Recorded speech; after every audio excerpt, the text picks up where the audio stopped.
Hi guys, and welcome to Advanced Cell Biology.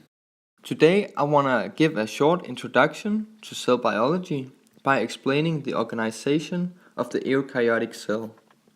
I'll go through the anatomy of the cell and I'll explain a little bit about the different compartments in the cell called organelles. First, the cell is protected against the external environment by its membrane.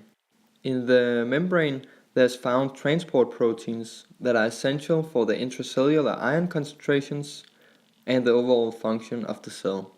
These could be the sodium-potassium pump, or it could be channels, which I will explain in further detail in another video.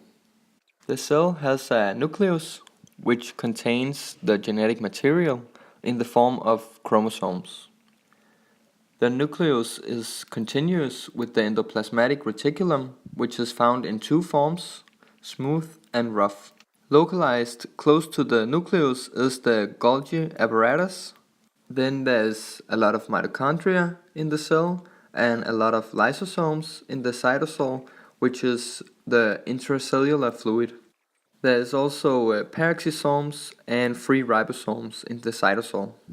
And then every cell that are in growth arrest has a primary cilium, and I will talk about that a lot more in a separate video. The membrane is made of a lipid bilayer. The lipid bilayer is amphipathic, meaning it is both hydrophilic and hydrophobic. Each lipid has a hydrophilic head and two hydrophobic tails.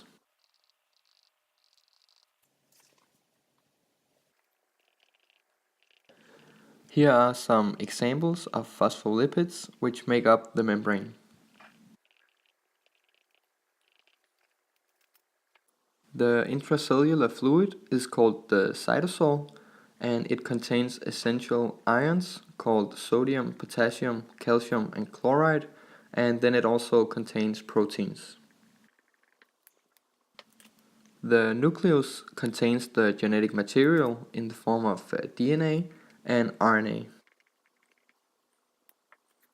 The overall function of the endoplasmatic reticulum is to fold proteins properly and transport them to their target. The endoplasmatic reticulum comes in two forms, as mentioned, smooth and rough. The rough endoplasmatic reticulum has attached ribosomes that synthesize proteins directly into the lumen of the ER. Then in green we have the mitochondria, which are a site for energy production in the form of ATP synthesis. Mitochondria has an inner and an outer membrane, and they contain their own mitochondrial DNA. Next is the lysosomes, and they work as an intracellular garbage can. They degrade damaged proteins and organelles due to their acidic interior environment with the aim of recycling the different parts. In the end we have peroxisomes, and they are a site of reactions with hydrogen peroxide. Thank you for watching.